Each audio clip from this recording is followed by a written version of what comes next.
You think that everything's going to be happily ever after, and nobody really teaches you that there's things that you need to do, and there's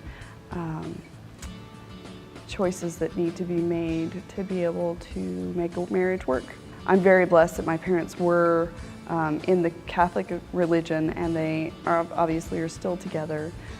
So they showed me a lot of things, but there's still some things that I either didn't catch on to or didn't understand. We were 4 years in, and I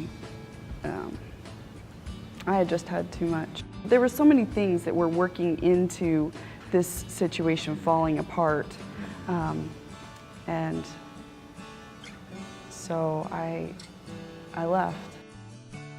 I come home one day and she was gone, and I don't know. I didn't know what to do. I was just a loss, and so I called her, tried to see what was going on. She didn't really elaborate on it. She just said that she was done. My daughter, that was living with us, I said to her, I said, "I want to go to church." And I hadn't been to church since I was a kid. Next week it happened. We came and we ended up at Life Church. Made it through praise and worship. It was pretty awesome, and then made it through the service. And at the end of the service, Pastor Mark did an altar call, and I raised my hand.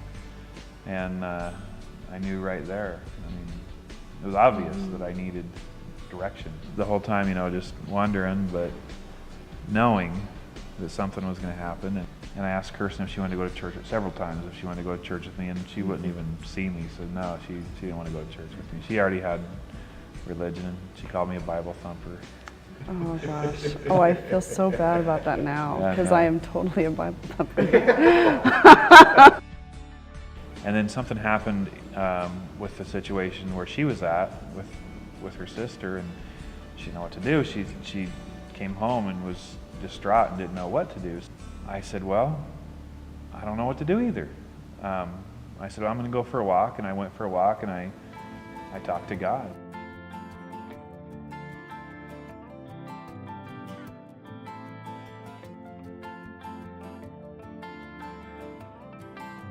By the time I got back, I said, well, here's what I think we should do. I think you should move back in.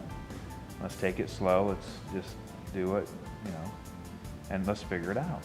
I know that God didn't want our relationship to end there. I asked her if she wanted to I was going to be baptized, and she said, yeah, she'd go. So she came to church with me once prior to me getting baptized. And then she was like, wow, can I get baptized with you? And so that next weekend, we got baptized together. God sat right in my lap and was just so much love was just surrounding me, and I was crying, but it was a happy crying, like a relief. And I rededicated my life because I know that when I was a Catholic, I did give my life to Christ, but I was not following it. I mean, love is a choice, really, when it gets to that point. When you're married, there are days that you're not happy with something they may do. I'm sure that there are days that he is, oh, come on now. I am sure there are days that he has not been happy with something I have done or said. I try to stop and put myself in her shoes or whatever, or I try to just acknowledge, make sure that she's in a good place. We ask each other, how's our relationship? How are we? How are you?